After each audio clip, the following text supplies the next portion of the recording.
How's it going, everybody? Thank you for tuning in to the official cast for the Red Riot Games Win a Chair Riftbound tournament here in Ontario, Canada. It is going to be a really cool and exciting tournament today.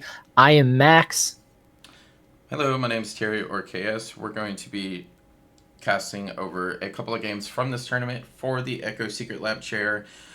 Game 1 is going to be Ahri versus Lee Sin, and then we will get straight into it. As a Lee Sin main myself, I know that this can be a very, very interesting matchup. Something that's going to be super, super important is, of course, going to be the green cards that Lee Sin has access to. We're going to need a lot of counter spells like Defy and Windwall if we want to counteract things like Foxfire, Charm, and the big one is going to be Time Warp, since we have been seeing a ton of excitement around Time Warp, not only in Ahri, but also decks like Kaisa. So I'm very, very interested to see this Lee Sin player's build and how he has built his deck to respond to cards like Time Warp. I agree. I really love these green mirrors because I feel like they're very good for learning the game and also just like playing the game out. You both have pump spells, you both have counter spells. So it really is a skill check on a lot of things. I think it's really interesting that Ahri is on Inquisitive Ahri versus Alluring. I do think Inquisitive is a little bit better than Alluring and easier to set up in most situations. It's really good into the charm that Lee Sin has because you will get the neg 2. It's so Lee Sin did win the die roll. He did start off with a Stalwart Poro and pass over to Ahri, and then Ahri will play a student. So very good starts from both players here. Absolutely. And as we said earlier, both players can really utilize Charm. It's going to be very interesting, I think, to see how this Lee Sin player has his deck built, because there are a lot of variations for Lee Sin. Obviously, Ahri really wants to lock down these battlefields and stop the opponent from being able to take them, and has a really controlly aspect. But we do see Lee Sin strike first, moving the Poro into the, I believe that is Monastery.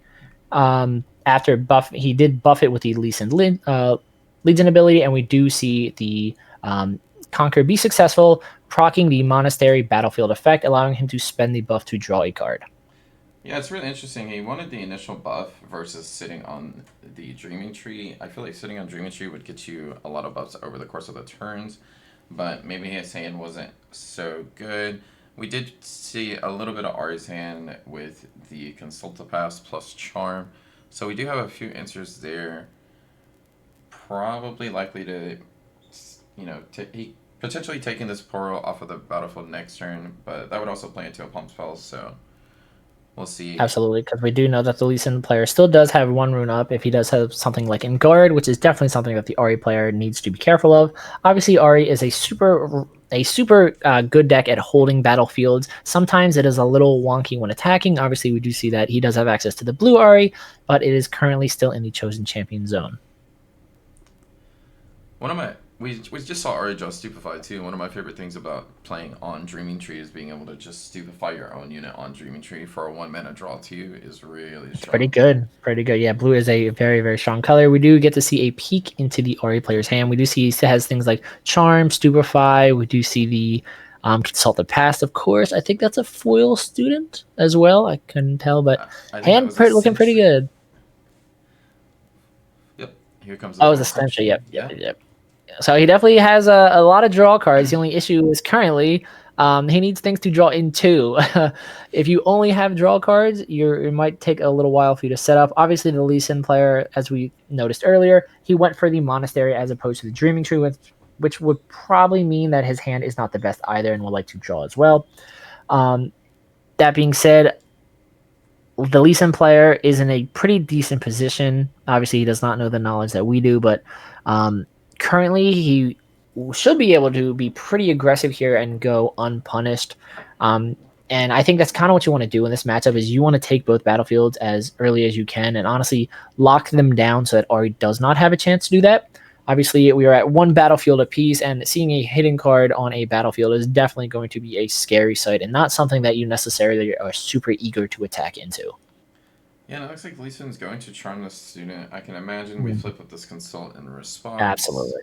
Absolutely. And that is the perfect way in case it was something like a Foxfire so that you can force the activation without risking any of your own units, which is really, really good play. Of course, now he does have the knowledge that it was a consult. That being said, we still do have the Oh, interesting. Opting Oh. to push Oh, the. okay, Oh, no, okay. okay. Yeah, I was gonna Okay, say very interesting play. okay. In that moment, I assumed because the consult the past was activated that since it is technically a spell being played, that it did get the buff off of Ravenbloom student. I assumed he was buffing that, but obviously, or pushing that back to dodge that, but obviously that is not the case. And we do see the retreat come down in an attempt to grab the Ravenbloom student back to his hand. Yeah, this retreat seems fine to me. I would have liked to see the retreat come down on the Dreamy Tree. That way we can get the tree trigger to draw a card. But Yeah, because he could have. I guess technically it was in reaction to it, but I guess he timed it incorrectly because I'm assuming he did react. Yeah, I guess he let the uh charm resolve. they yeah, he let the charm resolve, so he technically did it in a showdown while he was the attacker. But you're correct. If he did it just in response to the charm, he could have got the draw off the Dreaming Tree. But we do see the Pit Rookie move into the battlefield. So now he is currently in control of 2 battlefields with only 1 rune down off of the Lee Sin, still with 4 cards active. So if he does have any pump spells in hand, this could be kind of a rough spot for the Ahri player. I'm assuming we're going to see a ton of draw this turn to try and dig to some of the pieces that he needs to disassemble the Lee Sin player's current control of both battlefields. Yeah, it does look like Lee Sin does have 2 disciplines, a defy, The so defies in we there, and I think yeah, I saw an Earth, or not an Earth sign. The Wildclaw Shaman. what? Thank you. Yep, exactly. Yeah. So it seems like he has responses to his opponent's stuff and decent plays to run into his opponent next turn. Yeah, it seems that the Lee Sin is in a very good spot here. They are not so much currently. We do only have Mhm. the Sentry. Sentry is like much better on the defense because it does neutralize with Ahri Legend. So we see Mhm. Sprite Call. So the Sprite Mhm. Call will attempt to trade into the Pit Rookie, I assume. Mhm. Got to take control of that Dreaming Tree. It's pretty good. Pretty good. And then I can imagine Lee Sin will just discipline and draw 2. We mentioned it with the Interesting. He Superfly. could have he might have missed the window, but he definitely could have defied the Sprite Call. All right, so we do. I think we are. Of course, the Arya player does have focus. It is the current attacker. We do see the Stupefy come down, and in response to that, we will see the Discipline, just as you said, from the Elysian player. Both of these players will draw, but instead of the Pit Rookie losing 1, we will see the Pit Rookie gain 1, essentially, and he will be the player that is allowed to draw. Yep, and then Lee Sin should also draw 2 off of, yep, he's Mhm. just Yep, off pointed the out the Dreaming Dreaming Tree as Tree. well. So Lee Sin is Drawing's definitely pretty up. good. Drawing cards is pretty good. We see a Spike Screen. I wonder if he will opt to play it, which will get defied. But Mm-hmm. so we're Double up. Defy. Double Defy is nasty in this matchup for sure. I believe this is neutral, right? 5. Yep, currently 4-4. Yep, four, Pit four to Ricky's 4. buffed, so yeah, it was 4-4 because of the Stupefy. All right, so currently nobody wins it. That being said, Lee Sin again has 2 runes active and does have Pit Ricky on uh, one of the battlefields. We do see Blue Ahri come down off of the Ahri player's side, currently completely tapped out and in control of no battlefield, so that will end the Ahri's player's turn, passing it back to Lee Sin, who will get a hold point, putting him to 4 before he even starts his turn. Yep. I wonder what we're doing here with the lead. Maybe we're just doing point math real quick. Mhm.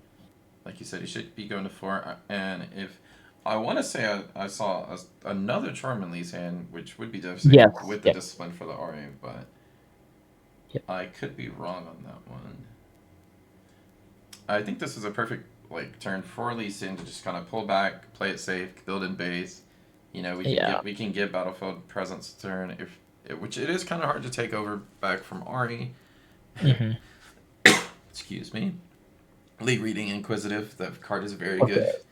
It is quite good. So we do see a challenge in Lee's hands. So challenge will be taking care of this Ahri. I can imagine. Yeah, for this sure. turn. Yeah. If you see all the pieces in Lee Sin, that's probably why he was trying to go for so much draw power, is just the ability to interact with Ahri's cards without directly attacking into them. Obviously, Arn has things like Snapvine. We see things like Challenge, which can be really, really good. And depending on the Lee Sin player's build, he does even have the signature spell, Dragon's Rage, which can take out more than 1 unit at a time. Something that's very interesting is he is still playing the green Lee Sin as his chosen champion, as opposed to the orange. I know a lot of players who do play Lee Sin, myself included, have pivoted more towards a just weenie rush, for lack of a better term, where you play a bunch of little guys, buff them all, and you bring out the orange Lee Sin to make them really big and really impressive. Um, Especially in situations like this. We do, of course, see the challenge come down, doing the Wild Claw and the Ahri, just as you stated. But the Orange Lee Sin is very good in situations like this because once you get a board like this, and once you get comfortable and you are locked into these battlefields, you can drop the Orange Lee Sin down to make it that much more difficult for your opponent to retake that battlefield. Where in a situation like this, the green Lee Sin is basically probably just going to sit there more or less for the entirety of the game. I agree, and it's going to be really hard for Ahri to take these battlefields Ooh, back. Foxfire. I can imagine the only card that would help in this point is probably a Watcher or a Tasty. I think he's at 8 runes, so you would be able to accelerate either Watcher or Tasty. But That being said, this is a very well played Foxfire, taking note that his opponent did overextend the slightest bit, not leaving any runes active for counter spells. So this is a perfect Defy to take out the. Or I apologize, it is a perfect Foxfire to take out the Wild Claw. That being said, he still does need to deal with the Poro. So we do see the Sprite token come down. Moving into the Poro, who will now go to 4 off of shield. Which it's kind of. I don't think. Yeah, I don't think he realized that it had shield in addition to the buff. Okay, his opponent was nice. Let him nice enough move to let that. him go to the other one. Yeah. And then I can imagine we have to charm this Poro to stop the threat from Lee Sin. We did have a smoke screen, but we did not want to use it there. Luckily, his opponent was nice enough to for sure rewind that. Like you said. Which is interesting. In the core rules, it does state that you are allowed kind of a rewind scenario. So I wonder how lenient they're going to be with that at tournaments like Houston and this coming up Orlando tournament in December. I think because we did see some situations like that arise in the Chinese regional opens, it seems more or less they're going to leave it up to the players. If your opponent asks if they can take something back, I believe it will be up to you if you want to grant them that or not. We've seen that multiple times, especially in the tournament where George won his event. So I expect that going forward. I would not expect your opponent to let you take too many things back, of course, but I'm sure it'll be rolled similarly. But interesting that we did see the charm push the push it back instead of into back, especially when it was buffed, because now not only will it move into Monastery to reconquer and score a point, but he spends the buff and draws a card, so gives his opponent even more advantage before even having to start his turn. We do see 5. I'm assuming this might be a Blitzcrank. Because we just see the... Oh, no. Interesting. Okay. Going for the Lee Sin. Very interesting. Funny enough. And then, of course... If this was a centered Lee Sin, we could accelerate... take over the other one. Yeah, it'd be 5 into 3, so it would lose to... Well, no, he doesn't even have Smokescreen up. So 5 into 3 only loses to On Guard. And then... well, he does have the Ahri Legend and Stupefy, technically. Because then that'd be, 3 and 3 and they trade? It'd be 3 and 3, but Lee Sin does have a Defy in hand. Very true, very true. So the center... Oh, no, it's a 6. I'm sorry, I'm 6. I'm thinking green Lee Sin, not orange Lee Sin. Yeah, he wouldn't even need it. Yeah, it wouldn't be enough, yeah. Oh, we also had Confront in the hand, so I wonder if we do have Confront in the hand, yeah. But putting the... What is it? Ascetic, I think, Lee Sin into the Sprite token would be a little bit rough. I'm kind of surprised to see that he buffed the Poro and not the Lee Sin, because I assumed that, it looks like they're just chalking it up and Lee Sin takes game 1. But that's what I was saying. I'm surprised that he did buff up the Poro and not the Lee Sin, because I would have assumed that Ahri would have killed the Poro, but Lee Sin would have been able to follow up not only by buffing off of the Legend Lee Sin again, but move into Monastery, reconquer the battlefield, score a point, and draw again. He did get a lot of value out of that battlefield that game. Yeah, I think he drew 2 cards off Monastery, and then 1 card off Dreaming Tree. I'm interested to see if we're going to see any Groves come down in this game. If I'm the Ahri player, I don't know if I'd put that out necessarily. I'm assuming the Ahri player is going first because he wants to go.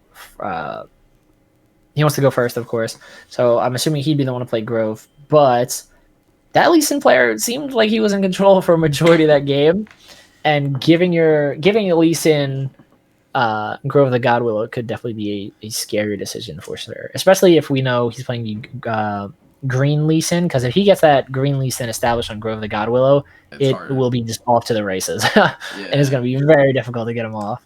Well, with Ari losing game one, I could. So if Ari won game one, I could see saving Grove for game three and hoping you don't see a game three. But with Lee winning game one, Ari's going to be going first, and Grove is often better when you do go first. But so you can, especially in this matchup, if you're playing into something like Annie and they can stick a deckhand on Grove first, Mm-hmm. it's a little more brutal. But I don't believe Lee Sin has any 3 energy rushers or accelerators. I'm sorry. They do have the Kraken Hunter. Oh, they do. No one plays it. No, yeah, so no one plays it. So it's essentially they don't have one.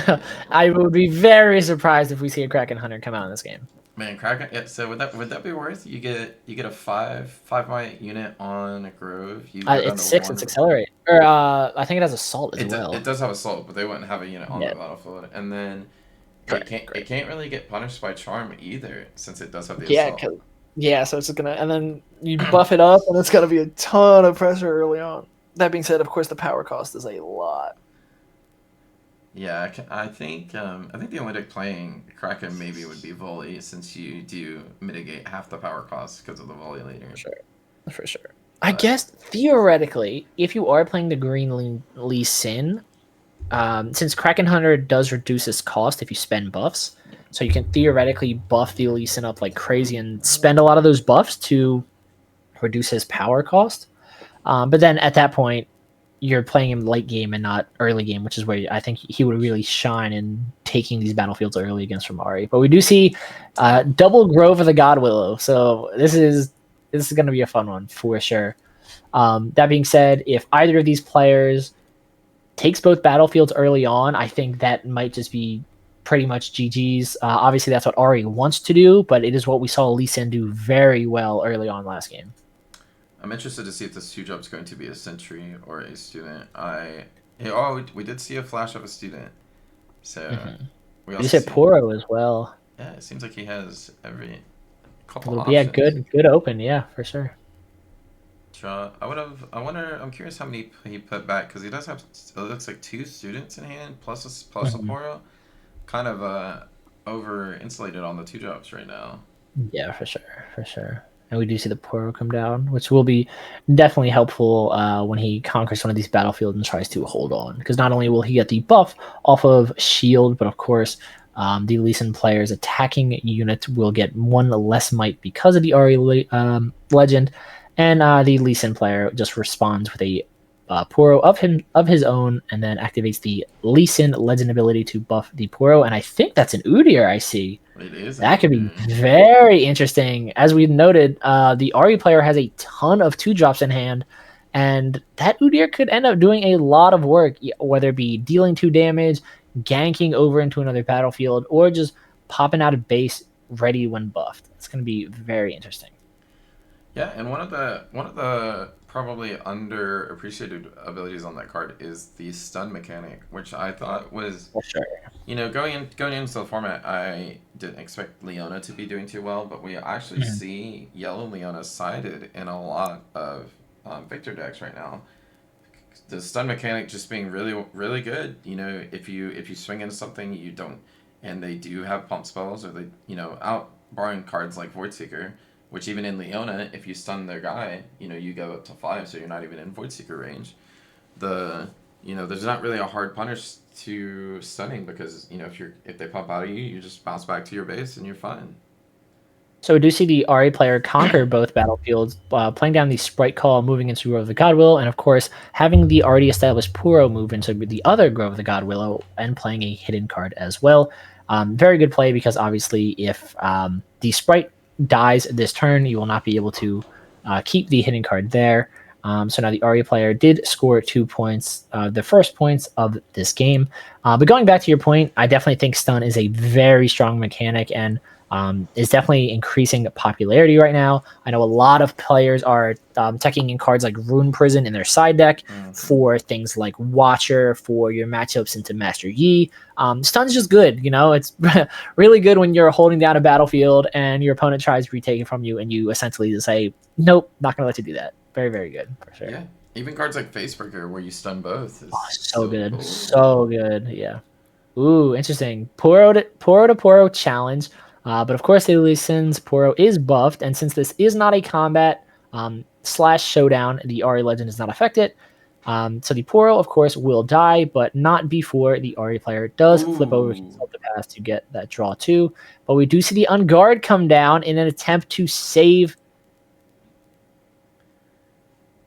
Nope, that was Wait. correct. That was That's correct. correct. Yeah, yeah. A lot of players don't know that there's a window. So this is basically on resolution. No, no, you can do that. Oh So no, you can do that. Lee Sin did have a discipline in hand, so it would have just traded with the discipline. But something I was thinking about was instead of playing this Poro, playing Student on turn two to play around cards like Charm and Challenge, because in that situation, if that was a Student over the Poro, we could have flipped Consult and then went to three and tied with the Poro. Yeah, that would have been really good for So sure, for sure. That's just a shame to see It play out is. like that. It is a shame to see, and I do expect to see this a lot.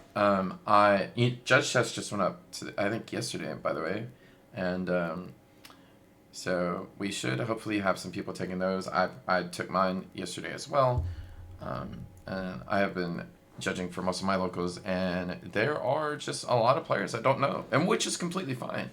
The Yeah, game. especially early on. This is super, super early on in the format because obviously we are recording this in mid-November, but I believe this event happened a few weeks ago. So it is fully understandable that not everybody knows every single interaction For sure. in this game. Yeah, definitely. And this is, I mean, this is Riftbound. This is a game that is heavily inspired by Magic the Gathering, which isn't exactly the most forgiving and easy to understand how stacks and chain links work. So it is fully understandable for sure.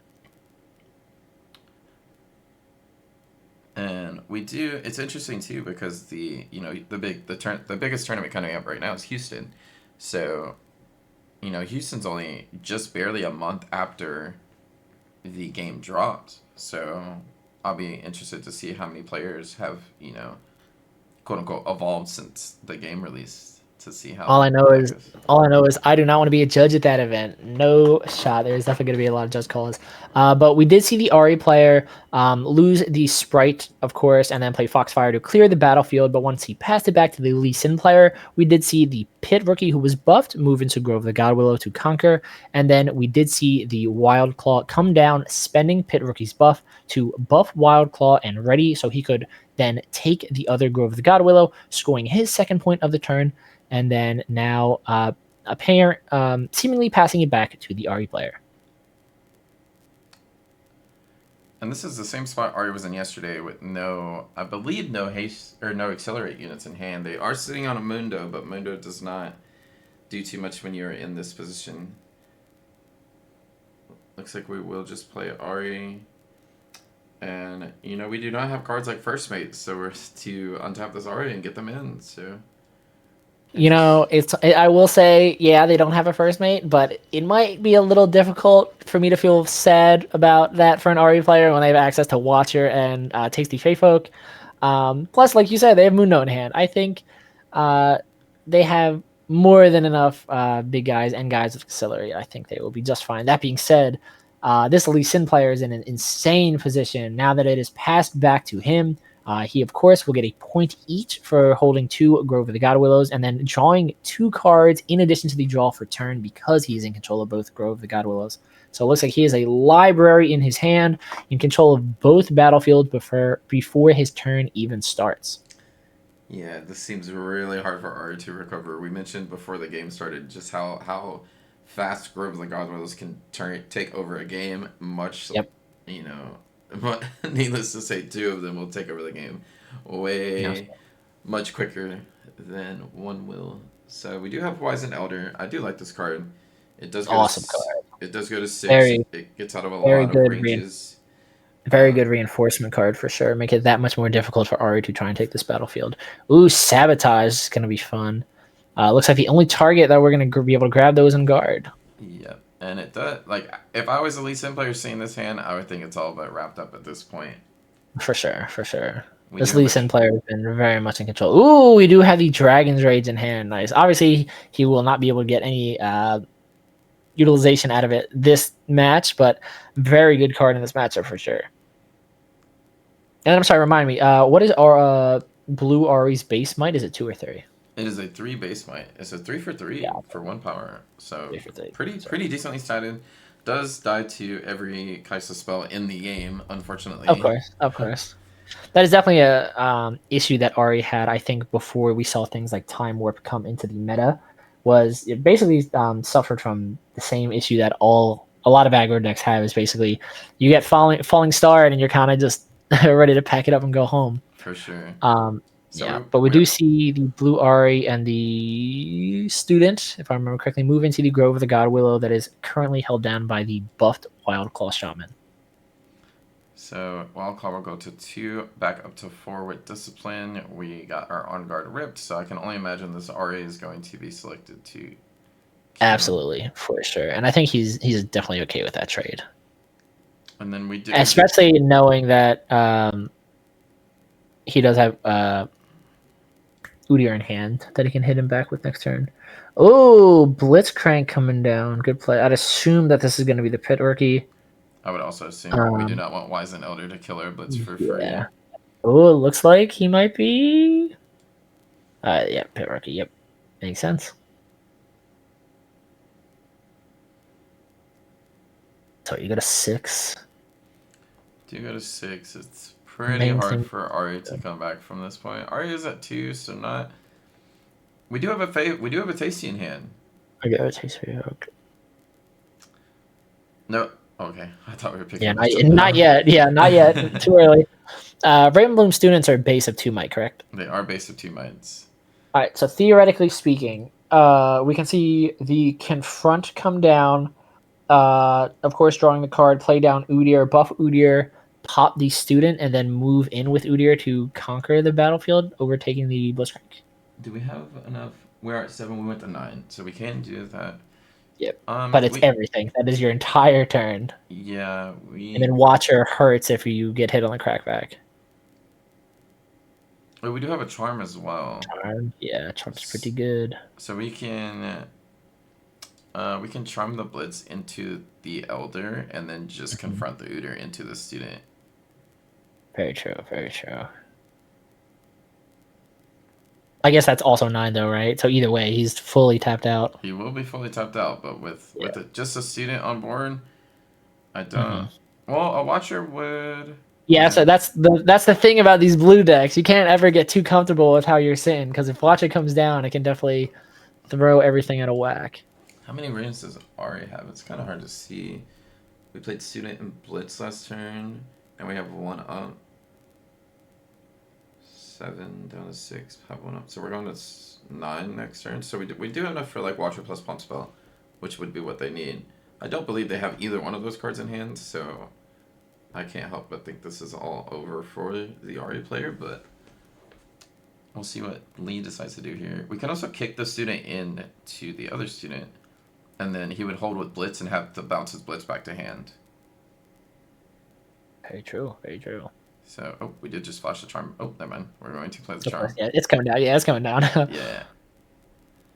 And then this is interesting because any Pump Spell here would have the Blitz win.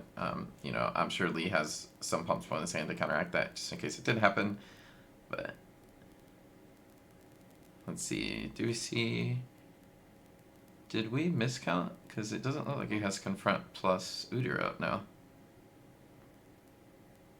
Oh, we just have Wild Claw. Okay. This card, this card is put in, or like, this card is put. It's the MVP of this match for sure. It is the MVP of this match, 1000%. Yeah. He is getting consistent value out of this, and as he scores his 7th point.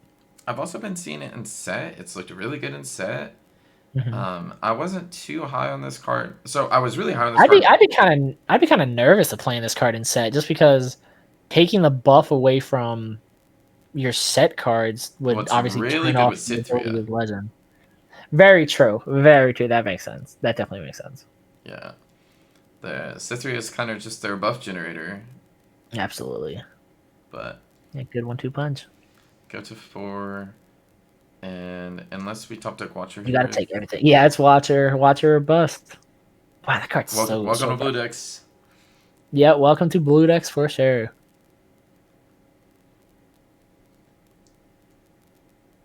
And then we still have we I have double wonder. Obviously, discipline in he hand has. too. Yeah, he has 2 up and obviously discipline in hand. But I wonder if he's trying to bluff a rune prison just in case. That way, if his opponent might be a little cautious of playing Watcher, but I think if you had the Watcher, no matter what, you have to slam it down here. Yeah, yeah, that's a little bit of an oof. Yeah. Discipline meets discipline. Even so, we have 7 runes up, so we would have to have like Charm to back the Wizened off, which we do not have. I swear Ahri had a tasting hand at some point, but maybe I I thought I just. saw it too.